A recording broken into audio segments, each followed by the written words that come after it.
Sir ಇನ್ನೂ ಒಂದು question ಏನಿದೆ ಅಂತ ಹೇಳಿದ್ರೆ ಶ್ರೀರಾಮ್ ಸೇನೋ ಪ್ರಮೋದ್ ಮುತಾಲಿಕ್ ಸಾಹೇಬರು ಏನು ಒಂದು ಹೇಟ್ ಸ್ಪೀಚ್ ಹೇಳ್ತಾ ಇದಾರ. ಫಾರ್ ಎಕ್ಸಾಂಪಲ್ ಅವರು ಡಿಜೆಗೋಸ್ಕರ ಅಂತ ತಾವು ಹೇಳಿದ್ರಿ 10 o'clock ಕ್ಲೋಸ್ ಮಾಡ್ಬೇಕಂತ ಹೇಳಿ. ಅವ್ರು ಏನು ಹೇಳ್ತಾ ಇದಾರೆ, ಟೋಟಲ್ ಕರ್ನಾಟಕದಲ್ಲಿ ಡಬಲ್ ಡಿಜೆ ಹಚ್ಚಿ ನೀವು ಖುಷಿಯಾಗಿ ಇದು ಮಾಡಿ ಅಂತ ಹೇಳ್ತಾ ಇದ್ದಾರೆ. ಇದು ಲಾ ಅಂಡ್ ಆರ್ಡರ್ಗೆ ಇದು ಬ್ರೇಕ್ ಮಾಡೋದು ಕೆಲಸ ಅಲ್ಲ ಸರ್ ಇದು. ಎರಡನೇದು, ಹುಬ್ಬಳ್ಳಿಯಲ್ಲಿ ಬಹಳ ವಿಶೇಷತೆಯಿಂದ ಈ ಒಂದು ಗೌರಿ ಗಣೇಶ ಈದ್ ಮಿಲಾದ್ ಕುಡಿತು ಅಂತ ಹೇಳಲಿಕ್ಕೆ ಇಷ್ಟಪಡ್ತೇನೆ. ಯಾಕಂದ್ರೆ ಮುಸಲ್ಮಾನ್ ಬಾಂಧವರು ಗಣೇಶ ಪೆಂಡಲ್ ಮುಂದೆ ಬಂದಂತ ಸಂದರ್ಭದಲ್ಲಿ ಗಣೇಶಂದು ಹಾಡನ್ನ ಈದ್ ಮಿಲಾದ್ ಸೆಲೆಬ್ರೇಷನ್ ಅಲ್ಲಿ ಹಾಕಿದ್ರು. ಅದೇ ರೀತಿ ಗಣೇಶ ಸೆಲೆಬ್ರೇಷನ್ ಮಾಡುವಂತ ಸಂದರ್ಭದಲ್ಲಿ ಶಾ ಬಜಾರ್ ಹತ್ರ ಗಣೇಶ ಪೆಂಡಲ್ ಮತ್ತೆ ಗಣೇಶ ಹಬ್ಬದ ವಿಸರ್ಜನಾ ಕಾರ್ಯಕ್ರಮದಲ್ಲಿ ಭಾಗಿಯಾಗಿದ್ದಂಥವ್ರು ಒಂದು ಕವಾಲಿ ಹಾಡನ್ನ ಹಾಕಿದ್ರು. ಇದ್ರ ಮುಖಾಂತರ ಅತ್ಯಂತ ಹಿಂದೂ ಮುಸಲ್ಮಾನರೆಲ್ಲ ಸೇರ್ಕೊಂಡು ಅತ್ಯಂತ ಶಾಂತಿಯುತವಾಗಿ ಸಹೋದರ ರೀತಿಯಲ್ಲಿ ಬಾಳ್ತಾ ಇದೀವಿ ಅನ್ನೋ ಒಂದು ಸಂದೇಶವನ್ನ ಕೊಟ್ಟಿದ್ದಾರೆ. ಅದು ಎಲ್ಲ ಸರ್ ಈ ತರ ಅವರು ಹೇಟ್ ಸ್ಪೀಚ್ ಕೊಟ್ರ ಅವ್ರಿಗೆ ಯಾವಾಗ ಅರೆಸ್ಟ್ ಮಾಡ್ತಾರ ಸರ್? ಯಾಕೆ ಸರ್ ಏನಾಗ್ತಾ ಇದೆ ಸರ್? ಯಾಕೆ ಅವರು ಈ ತರ ಹೇಟ್ ಸ್ಪೀಚ್ ಮಾಡ್ತಾ ಇದಾರೆ? ಗೌರ್ಮೆಂಟ್ ಯಾವಾಗ ಅವ್ರಿಗೆ ಅರೆಸ್ಟ್ ಮಾಡ್ತಾರೆ ಸರ್? ಅದ್ರ ಬಗ್ಗೆ ಕೇಳಿ. ಪ್ರಕರಣ ದಾಖಲು ಮಾಡ್ಕೊಂಡಂತ ಸಂದರ್ಭದಲ್ಲಿ ಅಗತ್ಯತೆ ಎಷ್ಟಿದೆ ಅದು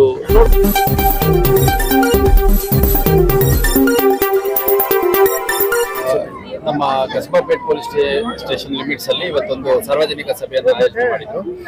ಗೌರಿ ಗಣೇಶ ಮತ್ತೆ ಈದ್ ಮಿಲಾದ್ ಹಬ್ಬ ಅತ್ಯಂತ ಶಾಂತಿಯುತವಾಗಿ ಆಗಿದೆ. ಮತ್ತೆ ಇಲ್ಲಿ ಬಹಳ ಒಳ್ಳೆ ರೀತಿಯಲ್ಲಿ ಪೊಲೀಸ್ ಇಲಾಖೆ ಕರ್ತವ್ಯ ನಿರ್ವಹಿಸ್ತಾ ಇದೆ. ಗಾಂಜಾ ಕಂಟ್ರೋಲ್ ಮಾಡೋದ್ರಿಂದ ರೌಡಿ ಶೀಟರ್ಸ್ ಒಳ್ಳೆ ರೀತಿಯಲ್ಲಿ ವಾತಾವರಣ ನಿರ್ಮಾಣ ಆಗಿದೆ ಅಂತ ತುಂಬಾ ಖುಷಿಯಿಂದ ಸಾರ್ವಜನಿಕರಿಗೆ ಒಂದು ಸಭೆಯನ್ನ ಆರ್ಗನೈಸ್ ಮಾಡಿದ್ರು. ನಮ್ಮ ಮುತವಾಲಿಗಳು ಎಲ್ಲ ಸೇರ್ಕೊಂಡು ಬಹಳ ಸಂತೋಷ ಆಯ್ತು. ಯಾಕಂದ್ರೆ ಸುಮಾರು ಒಂದು 2,000 ವರ್ಷದ ಜನ ಸೇರ್ಕೊಂಡು ಪೊಲೀಸ್ ಇಲಾಖೆ ಜೊತೆ ನಾವಿರ್ತೀವಿ, ನಿಮ್ಮ ಕೆಲಸ ಮುಂದುವರಿಸಿ ಅಂತ ಒಂದು ಸಹಕಾರದ ಮಾತನ್ನು ಹೇಳಿದ್ದಾರೆ. ತುಂಬಾ ಖುಷಿ ಆಯ್ತು.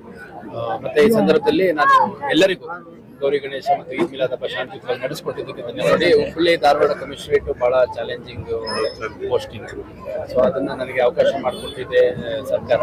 ಸೊ ನಮ್ಮ ಕಡೆಯಿಂದ ನಮ್ಮ ಸಂಪೂರ್ಣ ಇಲಾಖೆಯ ಒಂದು ತಂಡವನ್ನ ಮಾಡಿಕೊಂಡು ಒಳ್ಳೆ ಹೆಸರು ತರೋ ರೀತಿ ನಾವು ಪೊಲೀಸ್ ಇಲಾಖೆಗೆ ನಮಗೆ ಸಾರ್ವಜನಿಕರಿಗೆ ಒಂದು ಸುರಕ್ಷತೆಯನ್ನು ನಿರ್ಮಾಣ ಮಾಡೋ ರೀತಿಯಲ್ಲಿ ನಾವು ಪ್ರಯತ್ನ ಮುಂದುವರಿಸ್ತೀವಿ. ಆ ಪ್ರಯತ್ನ ಮುಂದುವರಿತೀವಿ. ಸರ್ ಇನ್ನೂ ಒಂದು ಕ್ವಶನ್ ಏನಿದೆ ಅಂತ ಹೇಳಿದ್ರ ಶ್ರೀರಾಮ್ ಸೇನೋ ಪ್ರಮೋದ್ ಮುತಾಲಿಕ್ ಸಾಹೇಬರು ಏನು ಒಂದು ಹೇಟ್ ಸ್ಪೀಚ್ ಹೇಳ್ತಾ ಇದಾರ. ಫಾರ್ ಎಕ್ಸಾಂಪಲ್ ಅವರು ಡಿಜೆಗೋಸ್ಕರ ಅಂತ ತಾವು ಹೇಳಿದ್ರಿ 10 o'clock ಕ್ಲೋಸ್ ಮಾಡ್ಬೇಕಂತ ಹೇಳಿ. ಅವ್ರು ಏನ್ ಹೇಳ್ತಾ ಇದಾರೆ, ಟೋಟಲ್ ಕರ್ನಾಟಕದಲ್ಲಿ ಡಬಲ್ ಡಿಜೆ ಹಚ್ಚಿ ನೀವು ಖುಷಿಯಾಗಿ ಇದು ಮಾಡಿ ಅಂತ ಹೇಳ್ತಾ ಇದಾರೆ. ಇದು ಲಾ ಅಂಡ್ ಆರ್ಡರ್ಗೆ ಇದು ಬ್ರೇಕ್ ಮಾಡೋದು ಕೆಲಸ ಅಲ್ಲ ಸರ್ ಇದು.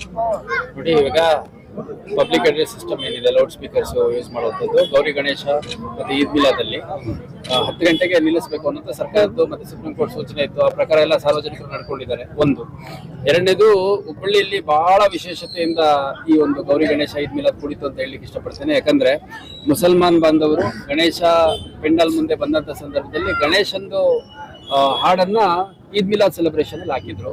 ಅದೇ ರೀತಿ ಗಣೇಶ ಸೆಲೆಬ್ರೇಷನ್ ಮಾಡುವಂತ ಸಂದರ್ಭದಲ್ಲಿ ಶಾ ಬಜಾರ್ ಹತ್ರ ಗಣೇಶ ಪೆಂಡಲ್ ಮತ್ತೆ ಗಣೇಶ ಹಬ್ಬದ ವಿಸರ್ಜನಾ ಕಾರ್ಯಕ್ರಮದಲ್ಲಿ ಭಾಗಿಯಾಗಿದ್ದಂಥವ್ರು ಒಂದು ಕವಾಲಿ ಹಾಡನ್ನ ಹಾಕಿದ್ರು. ಇದ್ರ ಮುಖಾಂತರ ಅತ್ಯಂತ ಹಿಂದೂ ಮುಸಲ್ಮಾನರೆಲ್ಲ ಸೇರ್ಕೊಂಡು ಅತ್ಯಂತ ಶಾಂತಿಯುತವಾಗಿ ಸಹೋದರ ರೀತಿಯಲ್ಲಿ ಬಾಳ್ತಾ ಇದೀವಿ ಅನ್ನೋ ಒಂದು ಸಂದೇಶವನ್ನ ಕೊಟ್ಟಿದ್ದಾರೆ. ಅದು ಎಲ್ಲಾ ಸಾಮಾಜಿಕ ಜಾಲತಾಣಗಳಲ್ಲಿ, ಮಾಧ್ಯಮಗಳಲ್ಲಿ ಕೋಟ್ಯಾಂತರ ಜನರನ್ನ ರೀಚ್ ಆಗಿದೆ. ಸೊ ಬಹಳಷ್ಟು ಒಳ್ಳೆ ವಿಚಾರಗಳಿದಾವೆ. ಅದನ್ನ ಇಟ್ಕೊಂಡು ಮುಂದುವರಲಿಕ್ಕೆ ಸರ್ ಈ ತರ ಅವರು ಹೇಟ್ ಸ್ಪೀಚ್ ಕೊಟ್ರ ಅವ್ರಿಗೆ ಯಾವಾಗ ಅರೆಸ್ಟ್ ಮಾಡ್ತಾರ ಸರ್? ಯಾಕೆ ಸರ್ ಏನಾಗ್ತಾ ಇದೆ ಸರ್? ಯಾಕೆ ಅವರು ಈ ತರ ಹೇಟ್ ಸ್ಪೀಚ್ ಮಾಡ್ತಾ ಇದಾರೆ? ಗೌರ್ಮೆಂಟ್ ಯಾವಾಗ ಅವ್ರಿಗೆ ಅರೆಸ್ಟ್ ಮಾಡ್ತಾರೆ ಸರ್? ಅದ್ರ ಬಗ್ಗೆ ಕೇಳಿ. ಯಾವುದೇ ಒಂದು ಸಂದರ್ಭದಲ್ಲಿ ಇಲ್ಲಿ ಕಾನೂನು ಬಾಹಿರವಾಗಿದೆ, ಕಾನೂನು ಮೀರಿ ಇದೆ ಅಂತ ಸಂದರ್ಭದಲ್ಲಿ ನಾವು ಪ್ರಕರಣ ದಾಖಲು ಮಾಡ್ಕೋತೀವಿ. ಪ್ರಕರಣ ದಾಖಲು ಮಾಡ್ಕೊಂಡಂತ ಸಂದರ್ಭದಲ್ಲಿ ಅಗತ್ಯತೆ ಎಷ್ಟಿದೆ ಅದು ನೋಡ್ಕೊಂಡು ನಾವು ಅರೆಸ್ಟ್ ಮಾಡ್ಬೇಕು ಅಂತಂದ್ರೆ ಮಾಡ್ತಾ ಇದೀವಿ, ಯಾರನ್ನಾದ್ರೂ ಮಾಡ್ತಾ ಇದೀವಿ.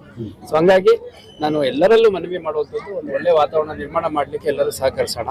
ಯಾಕಂದ್ರೆ ಪ್ರದೇಶ ಶಾಂತಿಯಾಗಿದ್ದಂಥ ಸಂದರ್ಭದಲ್ಲಿ ಏನಾಗುತ್ತೆ, ಒಳ್ಳೆ ಒಳ್ಳೆ ಬೆಳವಣಿಗೆಗಳಾಗುತ್ತೆ, ಅಭಿವೃದ್ಧಿ ಆಗುತ್ತೆ, ವಿದೇಶಿ ಶಿಕ್ಷಣ ಸಂಸ್ಥೆಗಳು ಬರ್ತವೆ, ಹೆಚ್ಚೆಚ್ಚು ಕಂಪ್ನಿಗಳು ಬರ್ತವೆ, ಇಂಡಸ್ಟ್ರೀಸ್ ಬರ್ತವೆ, ಉದ್ಯೋಗ ಸಿಗುತ್ತೆ.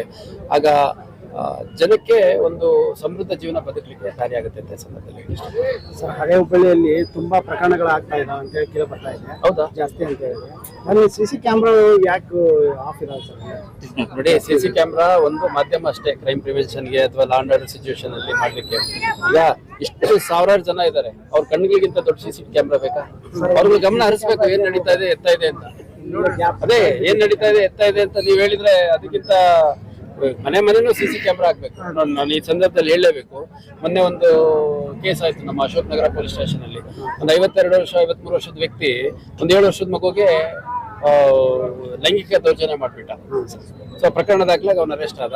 ಸುತ್ತಮುತ್ತ ಎಲ್ಲ 100 ಜನ ಇದ್ದಾರೆ, ಯಾರು ಗಮನಿಸ್ತಾ ಇಲ್ಲ. ಹಂಗಾಗಿ ಸ್ವಲ್ಪ ನಮ್ಗೆ ನಾವು ವಿಜಿಲೆಂಟ್ ಆಗಿದ್ರೆ, ನಮ್ಗೆ ನಾವು ಸ್ವಲ್ಪ ಅಲರ್ಟ್ ಆಗಿದ್ದು ಏನ್ ನಡೀತಾ ಇದೆ ಸುತ್ತಮುತ್ತ ಅಂತ ನೋಡ್ತಾ ಇದ್ರೆ ಅದಕ್ಕಿಂತ ದೊಡ್ಡ CCTV ಇನ್ನೊಂದಿಲ್ಲ.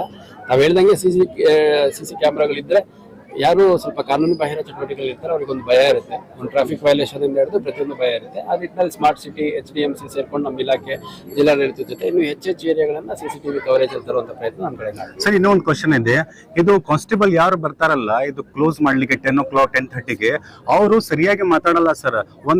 ಒಂಥರ ಮಾತಾಡ್ತಾರ. ಫಾರ್ ಎಕ್ಸಾಂಪಲ್ ಅವರು ಒಂಥರ ಮಾತಾಡ್ತಾರ, ಕ್ಲೋಸ್ ಮಾಡು ಅಂತ ಹೇಳಿ ಇಡ್ತಾರ. ಇಲಾಖೆಯಲ್ಲಿ ಎಲ್ಲ ಅಧಿಕಾರಿ ಮತ್ತು ಸಿಬ್ಬಂದಿಗಳಿಗೆ ಪ್ರತಿಯೊಬ್ಬ ಸಾರ್ವಜನಿಕರ ಜೊತೆ ಅತ್ಯಂತ ಗೌರವಯುತವಾಗಿ ನಡ್ಕೋಬೇಕು ಅನ್ನುವಂತ ಸಂದೇಶವನ್ನು ನಾವು ಕೊಟ್ಟಿದ್ದೇವೆ, ಮೆಸೇಜ್ ಅನ್ನ ಕೊಟ್ಟಿದ್ದೇವೆ. ಅದನ್ನ ಮೀರಿ ಯಾರಾದ್ರೂ ಅನುಚಿತವಾಗಿ ನಡ್ಕೊಂಡಿದ್ದಾರೆ ಅಂತಂದ್ರೆ ಅವ್ರ ಮೇಲೆ ಕ್ರಮ ಕೂಡ ತಗೊಂಡಿದೀವಿ. ಮೊನ್ನೆ ಯಾವ್ದೋ ಒಂದು ಕೇಸಲ್ಲಿ ನಮ್ಮ ಸ್ಟಾಫ್ ಯಾರೋ ಹೋಗ್ಬಿಟ್ಟು ಹೊಡೆದು ಬಂದಿದ್ದ ಅಂತ ಅವ್ರನ್ನ ಸಸ್ಪೆಂಡ್ ಮಾಡಿದ್ವಿ. ಆಮೇಲೆ ಇನ್ನೊಬ್ಬ ಅದೇ ರೀತಿ ಒಂದು ಘಟನೆ ನಡೀತು. ಬಸ್ ಸ್ಟ್ಯಾಂಡ್ ಅಲ್ಲಿ ಇದ್ದವನಿಗೆ 2 ಏಟು ಹೊಡೆದ್ಬಿಟ್ಟು, ಆದ್ರೆ ಅವನ ಉದ್ದೇಶ ಏನಿತ್ತು, ಅಲ್ಲಿ ಹೆಣ್ಮಕ್ಳಿಗೆ ತೊಂದರೆ ಕೊಡುವಂಥದ್ದು, ತುಂಬಾ ಕುಡಿದು ಪ್ರಜ್ಞೆ ಇಲ್ದಲೆ ಹುಚ್ಚುಚ್ಚಾಗಿ ಮಾತಾಡ್ತಿದ್ದು. ಅವಾಗ ಒಂದು 2 ಏಟು ಹೊಡೆದು ಕಳ್ಸಿದ್ರು. ಹಂಗಾಗಿ ಸಾರ್ವಜನಿಕರು ಪೊಲೀಸರು ಬಂದು ಮುಚ್ಚೋದವರೆಗೂ ಯಾಕೆ ಕಾಯ್ತೀರಿ? 10:30-11 ಗಂಟೆ ಕ್ಲೋಸ್ ಮಾಡ್ಕೋಬೇಕು. 10:30-11 ಗಂಟೆಗೆ ಪೊಲೀಸರು ಬರ್ತಾರೆ, ಕ್ಲೋಸ್ ಮಾಡಿಸ್ತಾರೆ ಅನ್ನೋದು ಎಲ್ಲರಿಗೂ ಗೊತ್ತು. ಸೊ ಅಷ್ಟಿದ್ದು ಯಾಕೆ ಓಪನ್ ಇಟ್ಕೋತೀರಿ? ಅಷ್ಟೊಳಗೆ ವಾಲಂಟಿಯರ್ ಆಗಿ ಕ್ಲೋಸ್ ಮಾಡ್ಕೊಂಡು ಹೋಗಿ. ಈಗ 100 ಅಂಗಡಿ ಇರ್ತವೆ, ಕ್ಲೋಸ್ ಮಾಡಿಸ್ತಾ ಯಾರಿಗೇ ಆಗ್ಲಿ ಮನುಷ್ಯನ್ಗೆ ಸ್ವಲ್ಪ ಬೇಸರ ಆಗುತ್ತಲ್ಲ, ಸುಸ್ತಾಗತ್ತೆ, ಇರಿಟೇಷನ್ ಆಗುತ್ತೆ. ಅಂತ ಸಂದರ್ಭದಲ್ಲಿ ಯಾರಾದ್ರೂ ಒಬ್ರಿಬ್ರು ಆತರ ತಪ್ಪಾಗಿ ಮಾತಾಡಿರ್ಬೋದು. ಅದ್ ಬಿಟ್ರೆ ನನಗೆ ಬೇರೆ ಎಲ್ಲೂ ಏನು ಕಂಪ್ಲೇಂಟ್ಸ್ ಬಂದಿಲ್ಲ. ನಮ್ಮ ಸಿಬ್ಬಂದಿಗಳಿಗೆ ನಾವು ಬಹಳ ಸ್ಪಷ್ಟವಾಗಿ ಪ್ರತಿಯೊಬ್ಬ ಸಾರ್ವಜನಿಕರ ಹತ್ರನೂ ಅತ್ಯಂತ ಗೌರವಯುತವಾಗಿ ನಡ್ಕೋಬೇಕು ಅಂತ ಸೂಚನೆ ಕೊಟ್ಟಿದ್ದೀವಿ. ತುಂಬಾ ಥ್ಯಾಂಕ್ಸ್.